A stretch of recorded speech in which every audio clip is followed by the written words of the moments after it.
Okay, I'm trying something new here, folks, so bear with me. But hey, what's up, everybody? It's Drew, better known as RockJock01, and today I'm going to be giving my KU football predictions for the 2023 season. After a 6-7 campaign and falling short in the Liberty Bowl against Arkansas, there's a bunch of high hopes for this squad, and I think it might be an interesting season for KU. But yeah, I'm going to give my thoughts and predictions for this season. And without further ado, let's get into it. We begin with Game 1 on Friday, September 1st at home against Missouri State.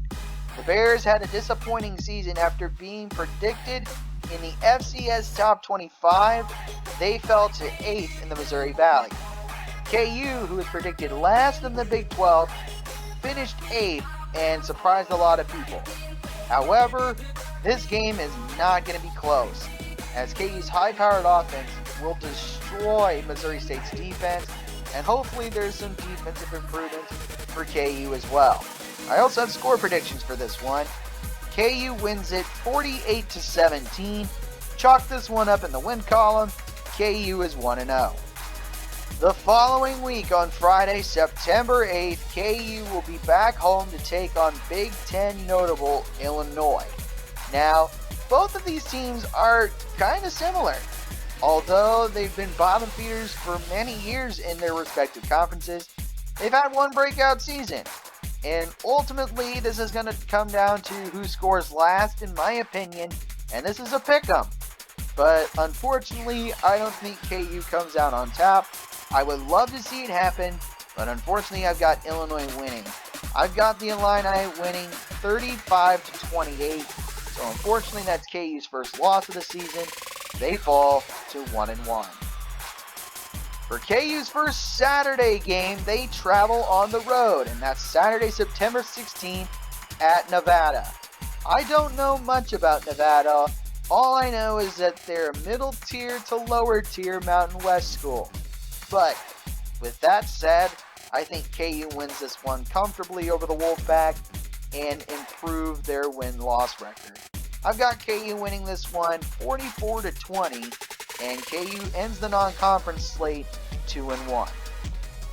The first Big 12 matchup for KU is a newbie on Saturday, September 23rd, as they play host to BYU. This one should be pretty interesting. Although BYU's defense looks kind of depleted, their defensive coach mind in Kalani Sitake might help them in this case. And ultimately you could flip between these two. But in my eyes, I've got KU winning this one by a decent amount. I've got the Hawks winning 38-24 over BYU. So KU gets their first conference win of the season. They improve to 3-1.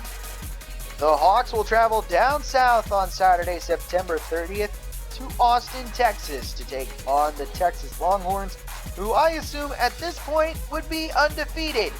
And this would be a pretty interesting match, to say the least. 4-0 Texas versus 3-1 Kansas. Now, you don't see that very often. Although they do lose Bijan Robinson, the offense looks so much better for Texas, and I think KU gives up its first 50-piece of the season and falls short. I've got Texas winning 52-24 over the Hawks, so KU unfortunately falls to 3-2. For the first game in October, on Saturday, October 7th, KU welcomes a new Big 12 member in UCF. Now, Gus Malzahn's squad can do some damage in my opinion, and this could ultimately be a pick'em game. But it comes down to whose offense will reign supreme in this one. And ultimately for me, I've got KU winning this one just because of the amount of people coming back and the offense being one of the better offenses in the country. KU wins this one in my opinion 38-28, and KU improves to 4-2. Another tough road test for KU as they travel on Saturday, October 14th to Stillwater, Oklahoma to take on the Oklahoma State Cowboys.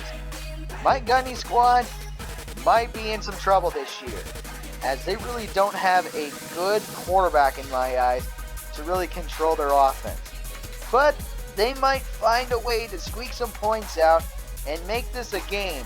But unfortunately for me, I think KU wins this one comfortably, but it's closer than a lot of people think.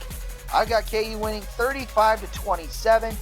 KU now improves to 5-2. After a bye week, the Hawks will return home on Saturday, October 28th for homecoming, as KU will host Oklahoma.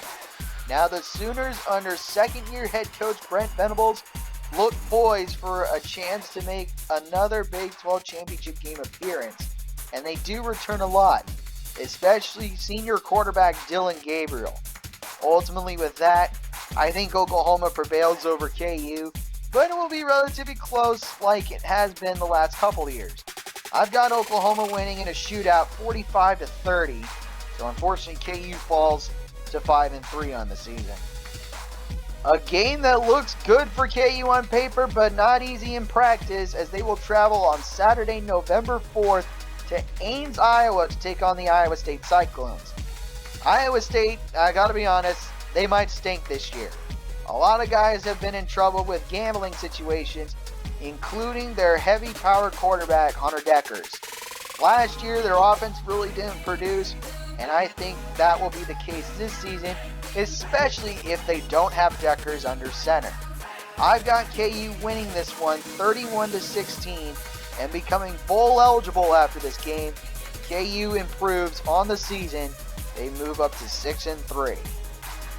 The Salute to Service game on Saturday, November 11th, Veterans Day, as KU will play host to Texas Tech. Folks, this ain't going to be close. Joey McGuire's squad looks poised, ever so poised, for a Big 12 title game appearance, with their high-powered offense being almost fully intact from a season ago. I've got Texas Tech winning this one in blowout fashion. Give me the Red Raiders 48-27. KU now falls to 6-4. Senior Day is also rivalry week for KU on Saturday, November 18th, as the Jayhawks will play host to K-State. This game might actually be closer than people think. KU's offense might hang with Kansas State's defense and give them some nerves. But other than that, K-State's offense, even though losing some key pieces from a season ago, they still have Will Howard on the sideline to give people word. Ultimately, I think the Sunflower Showdown curse still hits KU hard.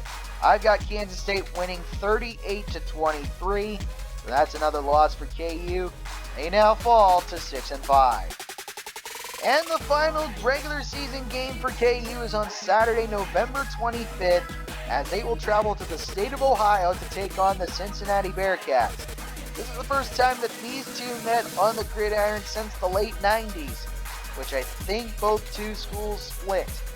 But this might be KU's closest win this season, in my opinion. I think both teams look poised to pull off what you consider an upset, but I think KU prevails fairly, in my opinion. Give me the Hawks 34-30, and KU will end the season 7-5. So ultimately, at the end of the season, I've got KU finishing with a record of 7-5 overall and finishing 5-4 in the Big 12. This might be a pretty good season for KU in my eyes, and it'll probably give them another Liberty Bowl appearance, maybe even better, who knows? But anyway, that's going to do it for my KU football predictions for the 2023 season. Let me know in the comments what you guys think. Also, don't forget to leave a like, share, and subscribe, and push that notification bell, and tell your friends about these videos. And I should see you again when the next one comes out. But until then, have a good day, never bring exotic dancers to the field house, and I'll catch you on the flip side. Peace.